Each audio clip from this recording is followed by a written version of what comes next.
the acoustic neuroma, everything he talked about that is in the less than 5% range, I've gone through, except for the malignancy. I have still 5% in me because in '07, the first time I had the acoustic neuroma, I had the gamma knife radiation. I was out of commission for about 15 months, and I did the best, the smartest thing I could do, which I'm being just joking here, went back for a PhD then.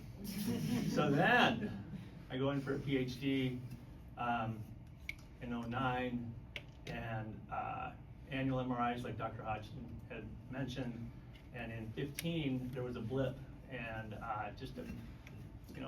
everybody can interpret the scans differently, but at that time, because I was 8 years clean, they said, you're good, you can start doing some, you don't have to go every year for an MRI. And COVID hit, PhD stuff, didn't get in for an MRI for a while. And then in 2021, it was discovered that it started growing in 15. And at that time, it was compressing into my brainstem and cerebellum. And I was experiencing some of the symptoms you'll see here in just a moment. But I swim in the shallow end of the stats pool, on the left side of the bell curve when it comes to this. So if he says there's 2% chance, he's talking to me. Every patient, like in our field, experiences things differently. In this situation, many people return back to work, and their life can go on maybe with some accommodations that they'll need. Not uncommon, probably more common. Again, I'm in the tail, because then you can have impact on life, employment, and relationships, and I'll talk more about that on my section. But the part here, this is exactly the things that I struggled with. That picture, it's not a real cigarette, but my dad forced him to do that after every surgery, and I've had 7 surgeries since 2021. Most of those are going to be from the kind of stuff Dr. Loyalty is talking about. That's my signal to my friends and family that I'm okay. You have a cigarette after surgery, it's got to be good, right? Or bad, I'm not sure.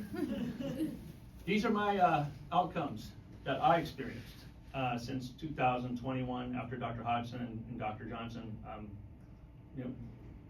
I would say in a lot of ways my life was saved.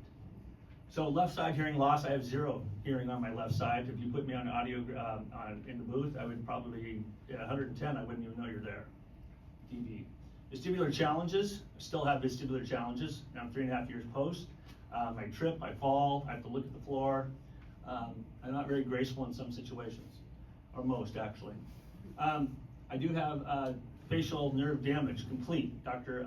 Loyalty will talk about that and what the repair process and options are that I was never told. And that's not on anybody in this room. The only people in this room that are doctors that I trust are sitting next to me, and I don't trust a lot. I've had to learn not to trust, and we'll talk a little bit about what caused that. Facial paralysis, I was at House-Brackman 6, if you guys are familiar with that. So the worst possible outcome you could have in terms of left side facial paralysis, I'm probably at now, I'm thinking probably a conservative 2, maybe a 1.5, and that is due to Dr. Loyalty. Executive function difficulties, those started symptomatically. I continue to struggle with a lot of executive function, working memory. My friends would say I'm a little impetuous, and I would have a poor filter. But I think that was the case before my tumor. Sorry, I didn't have any baseline really to measure that. Vision difficulties, I'm wearing a sclera contact lens right now because I cannot close my left eye lid because of the paralysis. And so the sclera lens is something that nobody told me about that I found on my own that allows me to put a contact lens in to hydrate my cornea to protect it. Because if you don't, your cornea will go supernova, which mine did. And I can tell you, if you've ever been drilled on by a dentist and they hit a nerve without Novocaine, this is 10 times worse. So you don't want to go down that path. Speech and swallowing difficulties. As a speech path, this has been a fascinating journey.